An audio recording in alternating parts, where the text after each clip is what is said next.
sabia? Eu consigo. Consigo. E como que chama os cabritinhos? Uma cobra de mamãe e uma cobra de um papá. Mas, E não. um lobo. Como? Um lobo.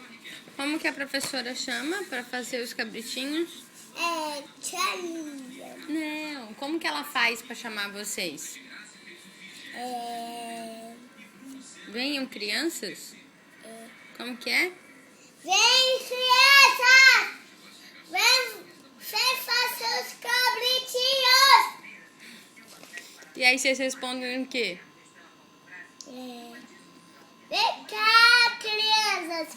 Vamos fazer os cabritinhos. Aí ele vem. Mas vocês não falam assim? Não é assim? Sim. Não é assim? Mamãe, agora faz atividade. Atividade.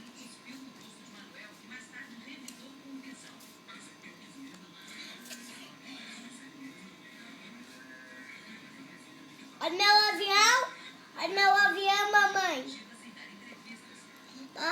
Olha o meu avião. Ai, que lindo.